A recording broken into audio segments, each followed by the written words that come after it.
Okay, good morning, everyone. As you've already heard, my name is Esther, and I'm one of the key leaders here at Abbey.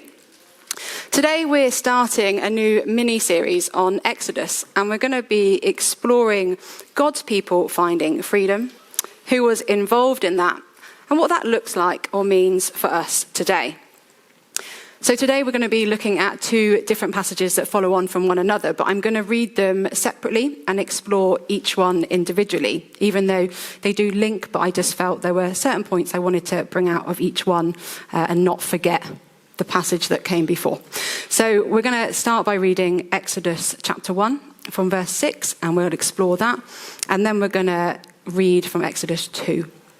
So throughout this morning, we're going to be looking at themes of fear, of boldness, injustice, but focusing more on fear and boldness. And it might make some of us feel uncomfortable exploring these things. But I just want to encourage you, don't switch off, don't escape. Like, it's really easy to do that when we feel uncomfortable, is to start thinking about something else.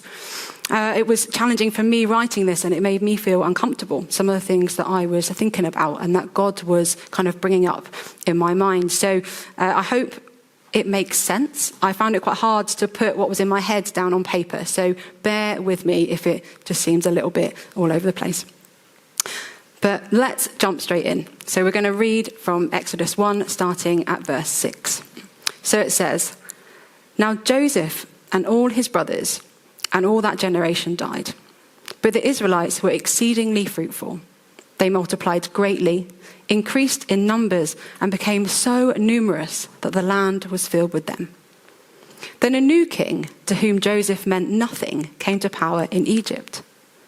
'Look,' he said to his people, 'the Israelites have become far too numerous for us.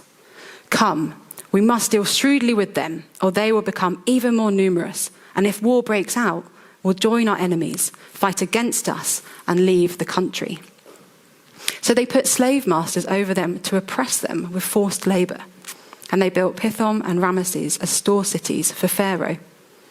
But the more they were oppressed, the more they multiplied and spread. So the Egyptians came to dread the Israelites and worked them ruthlessly. They made their lives bitter with harsh labor in brick and mortar, and with all kinds of work in the fields. In all their harsh labor, the Egyptians worked them ruthlessly. The king of Egypt said to the Hebrew midwives, whose names were Shiphrah and Puah, I hope I've said those right, 'When you are helping the Hebrew women during childbirth on the delivery stool, if you see that the baby is a boy, kill him. But if it's a girl, let her live.' The midwives, however, feared God and did not do what the king of Egypt had told them to do. They let the boys live. Then the king of Egypt summoned the midwives and asked them, 'Why have you done this? Why have you let the boys live?' The midwives answered Pharaoh, 'Hebrew women are not like Egyptian women. They are vigorous, and they give birth before the midwives arrive.' So God was kind to the midwives, and the people increased and became even more numerous. And because the midwives feared God, he gave them families of their own. Then Pharaoh gave this order to all his people: 'Every Hebrew boy that is born you must throw into the Nile, but let every girl live.'" Now for me, when I read that passage, there was a word that stuck out, and that was fear. And so what we're going to be thinking about in this first passage is, who or what do we fear more? We've read in this passage about Pharaoh, Shiphrah and Puah. And we're going to kind of think about what or who did they fear most, and what were the outcomes of their behavior. Now, it's said that there are different types of fear. The first being holy fear. And it's said to be God-given. It enables humanity to respect God's authority, obey his commandments, and hate and shun all form of evil. So that godly fear motivates those who believe in Jesus to seek holiness, and it's reflected in the way that they are towards others. There is slavish fear, which says there's a natural consequence of sin. It highlights what we've become slaves to. Now, it's not of itself good, but it is said that the Holy Spirit can use it to convict us, to encourage us to turn away from that thing that enslaves us and turn our eyes towards Jesus. And the other kind of fear is called fear of humanity. This is a fear of what humanity are capable of, and a fear of losing one's power to others. So we're going to start with Pharaoh. Now, Pharaoh was a king. His role was to control his country, protect himself, and protect his country and his people. But it seems quite clear to me in this passage, that he feared the Israelites. He had this fear of humanity. The Israelites were becoming more powerful. They were increasing in number. They were a threat to him and his empire. In verses 6 to 7, words associated with growth are mentioned 4 times. And during the whole of this passage, they are mentioned 10 times.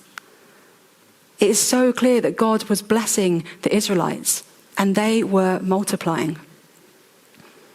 It doesn't tell us that the Israelites wanted to rule and reign, and it's quite possible that they didn't. Only that they were filling the land. But Pharaoh clearly doesn't like this. He preempts any takeover by the Israelites. He shows them who is in charge, just in case they weren't sure.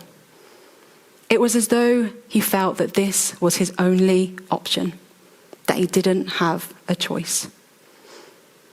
Verse 11 says that they put slave masters over the Israelites to oppress them with forced labor.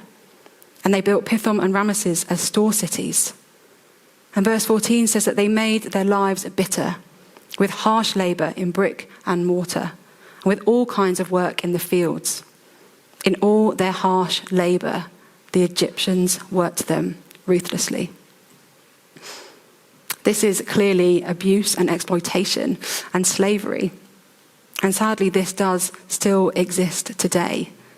But this is not God's way. This is not okay. But I don't think it had the desired result that Pharaoh hoped for. Verse 12 says, "But the more they were oppressed, the more they multiplied and spread." It doesn't say whether the Israelites retaliated to being treated so badly. It suggests that they weren't. Maybe they were behaving more like God. But it shows that God was not blessing Pharaoh's way of dealing with things. But that's not enough for Pharaoh. He has to go one step further. He decides that the baby boys are not allowed to live. This is extreme. And it made me think about what Pharaoh must have been thinking to decide to do this. He must have felt threatened, terrified, weak, angry, complete hatred for the Israelites. He could have felt completely out of control. Now, this isn't an excuse for what he did, but it demonstrates his level of fear and possibly what he felt about himself. Possibly he felt that he wasn't good enough, that his identity was totally in his role as a king and in his status and in his levels of success. And this manifested in a need to dominate and assert his authority in the most brutal of ways. And when I kind of sat thinking about Pharaoh, actually for me it was quite painful. My heart went out to him a little bit, because it just seems that he didn't know what true love was. The passage tells us that Joseph meant nothing. He didn't know what God had been doing for the Israelites. He didn't know God. And often we don't actually like to understand the people who cause pain and suffering. We only see what they've done, and we don't see the person behind it. Because this is really hard. And this is a process that takes time. And it's something that I've learned to do in my job. I work with people with convictions. And it's very hard just to see what that is without seeing the person. And God has enabled me to actually get to know the people I work with. But it still isn't always easy. It's still a process I go through. And the hardest thing sometimes to accept is that God does love people. He did love Pharaoh despite what he did, but he hated everything that he was doing. And then again, this is hard to get our head around, especially if we have been kind of a victim or survivor of something, or we know people who have. But this isn't the only place in the Bible where we see people acting out of fear of humanity. There's a bit in the Bible about a guy named Saul who was king, and there was another guy called David who was destined to become king. Now they initially got on, but then Saul's fear of David being better than him, being liked more than him, got the better of him, and he tried to kill him. But this is also the case with Jesus. The religious leaders didn't like what Jesus was saying. They didn't like that the people were flocking to him and following him and being amazed by him. So they killed him. The thing is, God doesn't want us to be like Pharaoh. He wants us to be like Shiphrah and Puah. So we read that they are midwives. Now, there are midwives here who know far more than me about being a midwife, so I'm just kind of guessing a little bit about what you do there, Bex, I'm just saying. But I imagine that your role is to help and protect the mum, to protect the baby and preserve life. And wonderfully, what we read about is that these midwives, they feared God. So we can assume that they were acting out of this holy fear, which was God-given. This holy fear enables us to respect God's authority and hate and shun all form of evil. They knew that what Pharaoh was asking them to do was completely against God's character. And they said no. They chose God's way, not Pharaoh's. And they let the boys live. But I wonder how they felt. I wonder how easy it was for them to say no to Pharaoh. Maybe they did feel some fear about what he might do to them. Maybe they felt threatened. But they also knew they were in quite a powerful position. They could save the boys. They could help the mums. It was their job to help the women and these babies. And it seems as though they felt they could give this control completely to God about what would happen. Now, the other thing that sticks out to me here in this first passage is that Shiphrah and Puah are the only people to actually be named. The name Pharaoh is the general name for a king. It's not his actual name. And there was something here that stuck out that said to me about focusing on the midwives' behavior, how they imitated God. They didn't join in with the evil, and they are the ones to be remembered, not Pharaoh or his actions. I also love how the passage shows us two separate outcomes. Pharaoh's violent actions through fear of humanity didn't stop God's plan from happening. The Israelites continued to multiply. Yet Shiphrah's and Puah's life-saving actions that came out of love and respect to God and his character enabled the baby boys to live. So what or who do we fear more? So we're going to move on to read Exodus 2.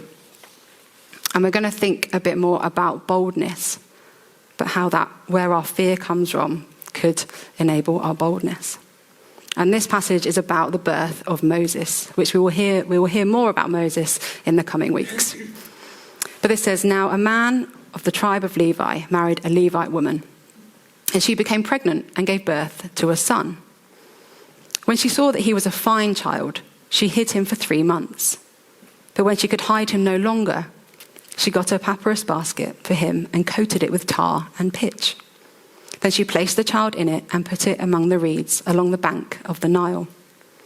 His sister stood at a distance to see what would happen to him. Then Pharaoh's daughter went down to the Nile to bathe, and her attendants were walking along the riverbank. She saw the basket among the reeds and sent her female slave to get it. She opened it and saw the baby. He was crying, and she felt sorry for him. This is one of the Hebrew babies, she said. Then his sister asked Pharaoh's daughter, shall I go and get one of the Hebrew women to nurse the baby for you? Yes, go, she answered. So the girl went and got the baby's mother. Pharaoh's daughter said to her, "Take this baby and nurse him for me, and I will pay you." So the woman took the baby and nursed him. When the child grew older, she took him to Pharaoh's daughter, and he became her son.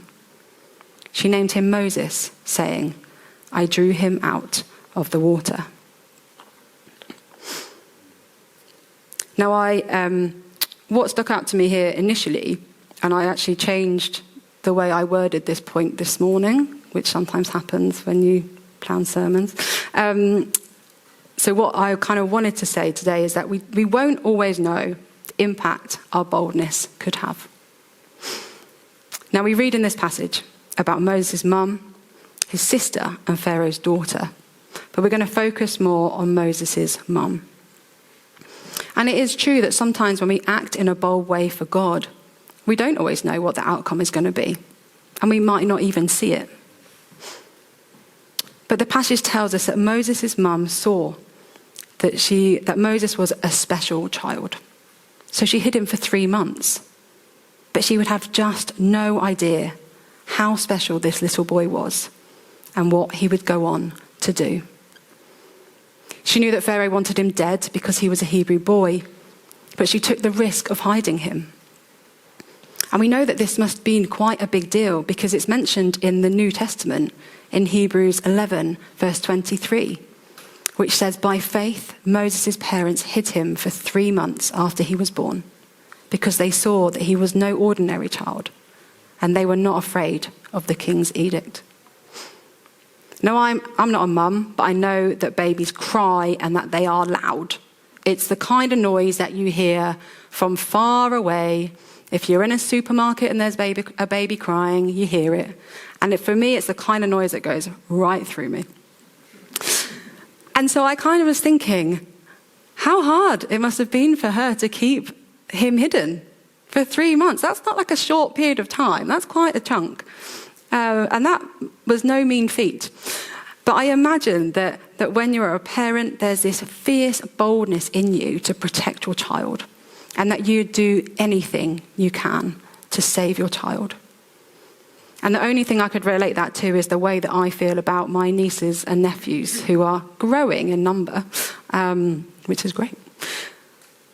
But we see that there comes a point in time that Moses' mum decides that she needs to put him in a basket. And maybe this is her other way of trying to keep her baby safe. We don't know what triggered this. But it seems that as we Benebek's dedicated Noah today, that I felt that this is maybe the way that Moses' mum dedicated him to God, by trusting him and saying, "God, I'm going to give him to you. I don't know what's going to happen, but I can no longer keep him safe." But the wonderful thing is that we read is that Pharaoh's daughter, interestingly, is the one that finds the baby in the basket. Now, what again I was thinking about is that Pharaoh's daughter must have known what her dad was doing, that what her dad was ordering, but she chooses not to go along with it. She knows that this is a Hebrew baby, but she decides to take him anyway and save him. And it's Moses' mum, it's the baby's mum that gets to have him back, to nurse him, to look after him, and get paid. I mean, that's a bit of a win, right? Get paid to look after your own child. Great. But again, it can't have been easy for Moses' mum, because again, we read that she had to give him back when he was a bit older. We don't know how old he would have been, but we can assume he must have been weaned by that point. But again, how hard must this have been to do this? To give your child away, to get him back again, to then give him away again. I genuinely can't imagine what that would be like. But again, it suggests that there is this trust of God and this ability to hand him over. Now, I'm not sure, thinking back to the first passage, whether Shiphrah or Puah would have known the impact their behaviour would have had in the long term. But because of their boldness in saying no to Pharaoh, Moses was born and kept alive. They may not have been the midwives for his mum, but no doubt they would have inspired others. And I'm just going to do a little spoiler alert. So if you haven't read on before, Moses is the one that goes on to lead the Israelites to freedom and away from the oppression of the Egyptian empire. I'm going to say it again because it's quite a big deal. That because of the actions of Shiphrah and Puah, Moses led the Israelites to freedom. Now, I was racking my brains to see if I had a story to share of where maybe my boldness saved a life, but I don't have one of that, I'm afraid. But something that did occur to me about an act of boldness that happened that did have kind of a long-term impact on other people is when I felt God call me to go and serve him in Colombia. And I went over with an organisation. And the reasons it was bold is because at the time I was 26. I was in a job that I loved. I was part of Ebby, and saying goodbye to Ebby for a year was very hard. I rented a flat with great housemates. I had friends, my family here, and I knew and understood the language. But I chose to move to a place where I didn't know anyone, where I couldn't speak the language or understand it. So I went everywhere with my dictionary. And every day for 1 year, there was something that I didn't understand. But God did provide. But the things that happened were there was a period where my dad came to visit me for 2 weeks. And in that time, he came and helped me with a couple of my English classes. And I'm not an English teacher, so I was just making it up as I went along. But they wanted to do some interview practice. And my dad, as part of his job, had kind of done interviews with lots of people. So he was the right person to come along. And their response to him was that he was amazing.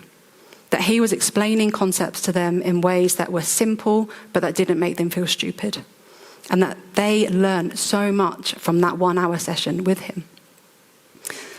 And I related this back to my dad, and he was semi-retired, didn't really enjoy his job. And I said, have you ever thought of teaching English as a foreign language? And he went, oh, I don't want to go and study again. I'm too old. And when we kind of looked at actually what it took, he realised that it was possible. And to cut a long story short, he's been teaching English as a foreign language to individuals for the last few years. And he loves it. And he's incredibly good at it. And there is no way that when I felt God tell me to go to Colombia, could I have seen the impact it would have then had on my dad. And another thing to come out of Colombia was a friend of mine who I met in Colombia, was one of my classes.